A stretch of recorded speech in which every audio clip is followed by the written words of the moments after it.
एक छोटे से गांव में रामू नाम का एक गरीब मजदूर रहता था। उसके पास न तो पक्का घर था और न ही खेत खलिहान। दिन भर मजदूरी करके जो कुछ कमाता उसी से अपने परिवार का पेट भरता था। उसकी पत्नी सीता और 2 छोटे बच्चे थे। गरीबी उनके जीवन का हिस्सा बन चुकी थी, लेकिन फिर भी वे मेहनत और ईमानदारी से जीते थे। एक दिन आसमान में काले बादल छा गए, तेज हवाएं चलने लगीं और देखते ही देखते मूसलाधार बारिश शुरू हो गई। गांव के लोग अपने अपने पक्के घरों में सुरक्षित थे, लेकिन रामू का कच्चा घर बारिश की मार झेल रहा था।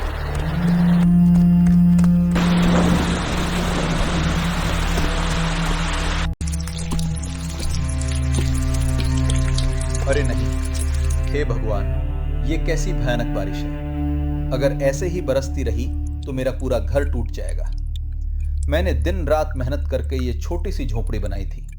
अगर ये भी चली गई तो मैं अपने बच्चों को लेकर कहां जाऊंगा? उनका सहारा कैसे बनूंगा? चिंता मत करो रामू, भगवान ने आज तक हमें कभी भूखा नहीं सुलाया, तो इस बारिश से भी वही हमारी रक्षा करेगा।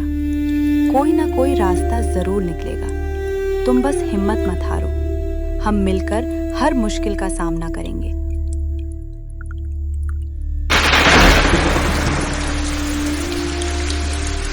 बारिश लगातार तेज होती जा रही थी। झोपड़ी की छत से और ज्यादा तेज पानी टपकने लगा। बच्चे एक कोने में सिमट कर बैठे हुए थे। घर के अंदर रखा थोड़ा बहुत अनाज भी भीगने लगा था। पिताजी, क्या हमारा घर टूट जाएगा? मुझे बहुत डर लग रहा है। नहीं बेटा, डरने की जरूरत नहीं है। जब तक तुम्हारा पिता जिंदा है तुम्हें कुछ नहीं होने देगा। लेकिन रामू के मन में डर साफ दिखाई दे रहा था। वह जानता था कि तेज बारिश उसकी पूरी मेहनत को मिट्टी में मिला सकती है। उसी रात एक जोरदार आवाज आई। झोपड़ी की पिछली दीवार गिर गई। बारिश का पानी तेजी से घर के अंदर आने लगा। रामू, जल्दी कुछ करो, पानी घर में भरता जा रहा है। बच्चों को सुरक्षित जगह ले चलो। हाँ सीता, बिल्कुल सही कह रही हो। इस समय सबसे ज्यादा जरूरी हमारे बच्चों की जान है।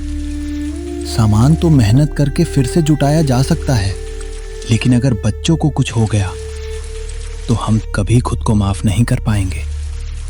जल्दी से बच्चों को संभालो, हम अभी इस घर से निकलते हैं।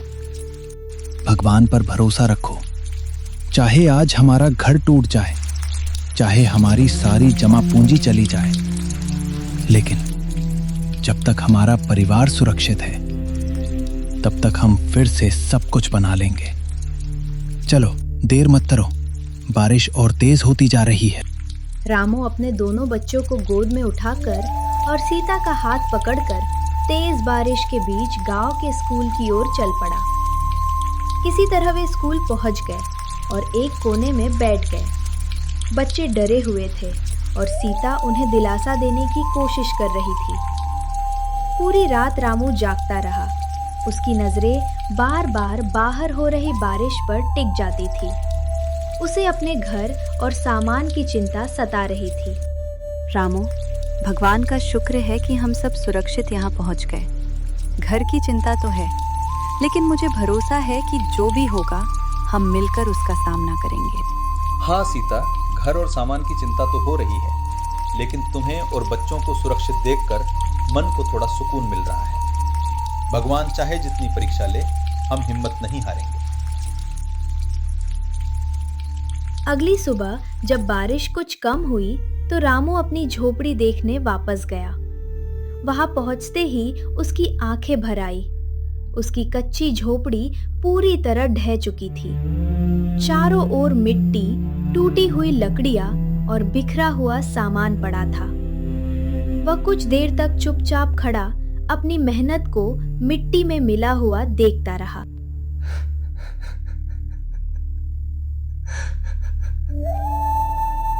हे भगवान, मेरी कई सालों की मेहनत एक ही रात में मिट्टी में मिल गई। मैंने बड़ी मुश्किल से ये झोंपड़ी बनाई थी, लेकिन अब सब कुछ खत्म हो गया। अब मैं अपने परिवार को कहाँ रखूंगा और उनका सहारा कैसे बनूंगा? रामू दुखी मत हो। घर जरूर टूट गया है, लेकिन हमारा हौसला नहीं टूटा। जब तक हम सब साथ हैं, तब तक कोई भी मुश्किल हमें हरा नहीं सकती।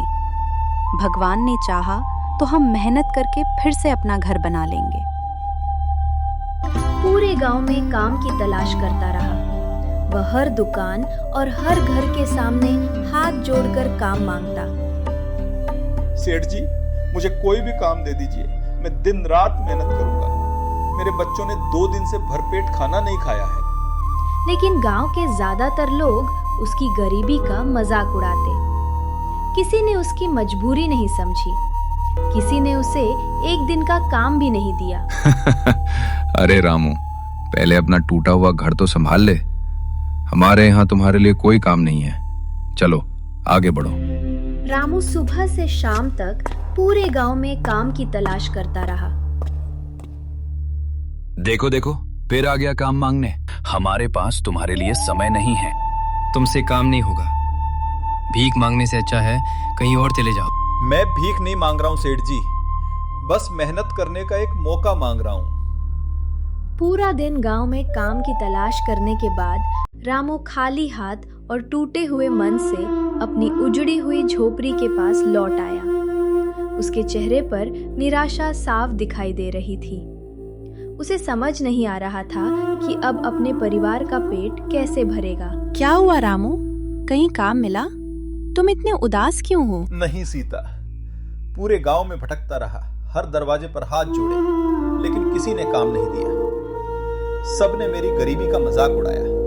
लगता है अब हमारे बुरे दिन कभी खत्म नहीं होंगे। रामू, भगवान ने आज भी हमें अकेला नहीं छोड़ा। मुझे गांव के सेठानी के घर खाना बनाने और घर का काम करने का काम मिल गया है। उन्होंने कहा है कि हर महीने मजदूरी भी मिलेगी और रोज थोड़ा बहुत खाना भी बच्चों के लिए ले जा सकती हूँ। और आज सेठानी जी ने बचा हुआ कुछ खाना भी दिया है, वह मैंने बच्चों को खिला दिया। और यह तो थोड़ा तुम भी खा लो। सच कह रही हो सीता, ये तो भगवान की बहुत बड़ी कृपा है। रामू, मैं बच्चों की ये हालत देखकर चुप नहीं बैठ सकती थी, इसलिए मैं भी काम ढूंढने गई थी। मैंने सोचा अगर हम दोनों में से किसी एक को भी काम मिल जाए तो हमारे बच्चे भूखे नहीं सोएंगे। भगवान की कृपा से मुझे काम मिल गया है।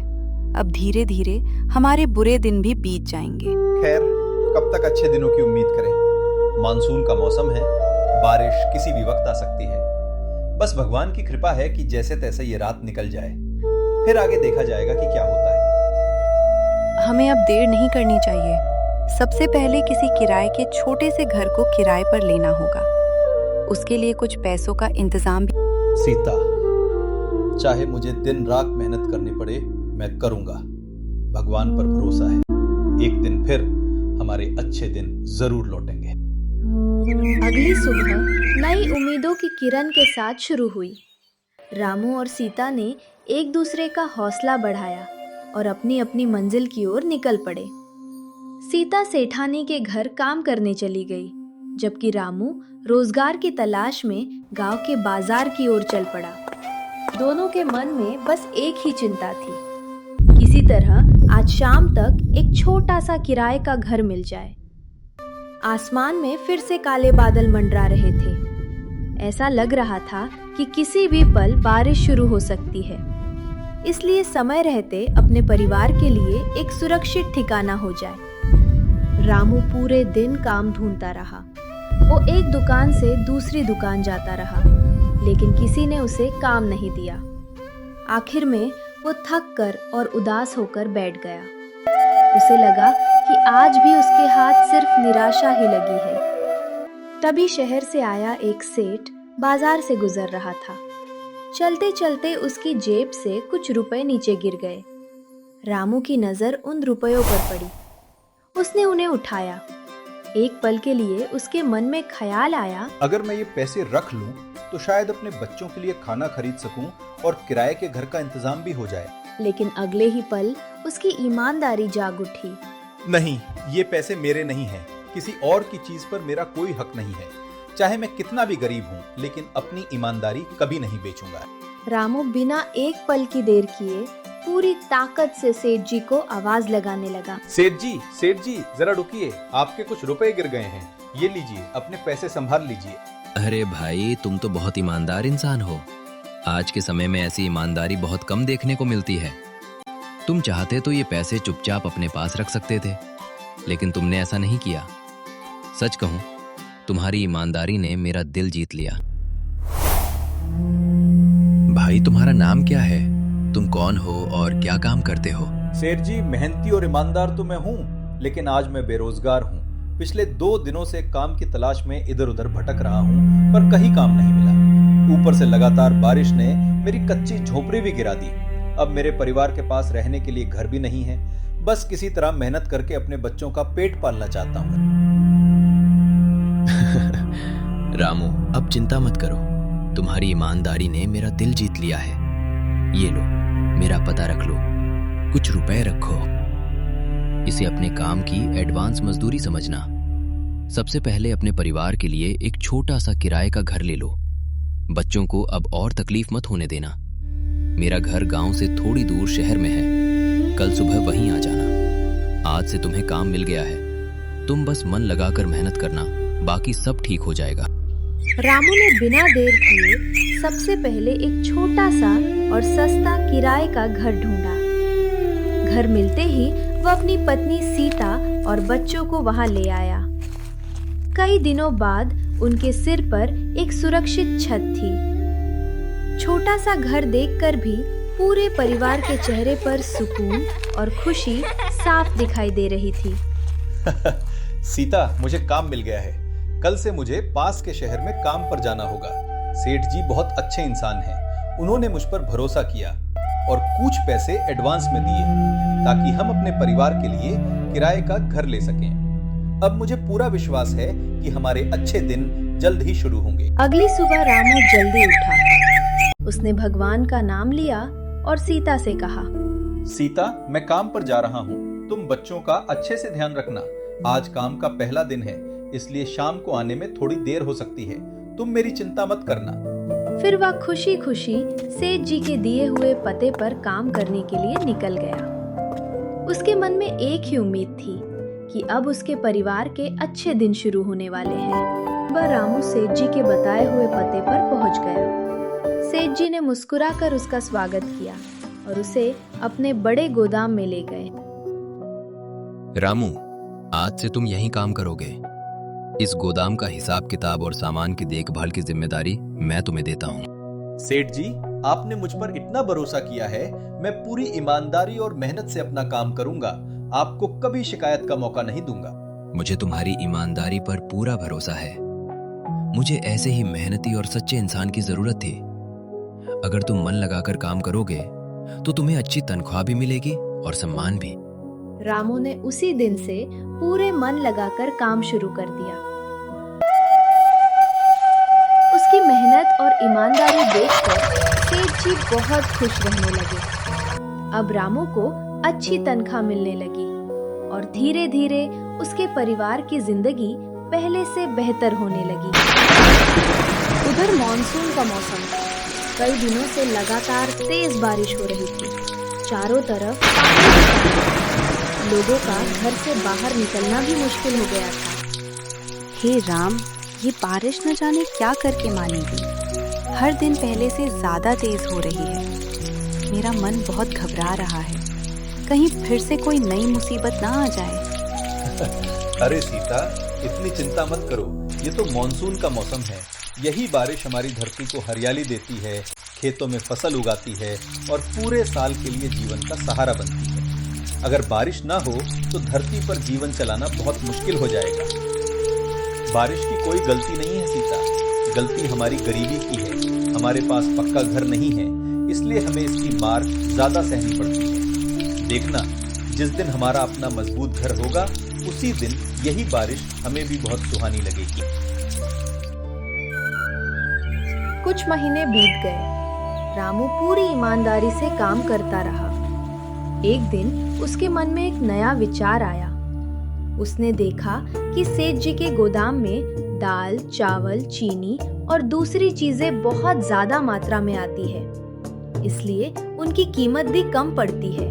अगर मैं सेठ जी से यही सामान इसी दाम पर लेकर अपने गांव में बेचूं, तो गांव वालों को भी सस्ता सामान मिलेगा और मेरी कमाई भी बढ़ जाएगी। इससे मैं अपने परिवार का भविष्य और अच्छा बना सकता हूँ। रामू ने तय किया कि वह अपने इस विचार के बारे में पहले सेठ जी से बात करेगा। वह बिना पूछे कोई काम नहीं करना चाहता था, क्योंकि उसके लिए ईमानदारी सबसे बड़ी पूंजी थी। सेठ जी, मेरे मन में एक बात आई है। अगर आप मुझे दाल, चावल, चीनी और बाकी सामान इसी दाम पर दे दें, तो मैं अपने गांव में छोटी सी दुकान खोलना चाहता हूँ। इससे मेरी कमाई भी बढ़ जाएगी और गांव वालों को भी सस्ता सामान मिल जाएगा। वाह रामू, तुम सच में बहुत समझदार हो। तुम सिर्फ ईमानदार ही नहीं, मेहनती और बुद्धिमान भी हो। मुझे तुम्हारी बात बहुत पसंद आई। आज से मैं तुम्हें यही सामान सबसे कम दाम में दूंगा। तुम अपने गांव में दुकान खोलो। जब लोगों को अच्छा सामान सस्ते दाम में मिलेगा, तो वे तुम्हारी दुकान पर ही आएंगे। मेहनत करते रहो, एक दिन तुम जरूर बहुत आगे बढ़ोगे। रामू ने अपने गांव के बाजार में एक छोटी सी किराने की दुकान खोल ली। सेठ जी उसे हमेशा कम दाम पर अच्छा सामान देते रहे। दोनों का भरोसा और साथ हमेशा बना रहा। रामू ईमानदारी से दुकान चलाता था। धीरे धीरे उसकी दुकान पर ग्राहकों की भीड़ बढ़ने लगी। दुकान अच्छी चलने लगी, इसलिए उसने सेठ जी की नौकरी छोड़कर अपना पूरा ध्यान दुकान पर लगा दिया। कुछ साल बाद रामू ने एक बहुत बड़ी किराने की दुकान खोल ली।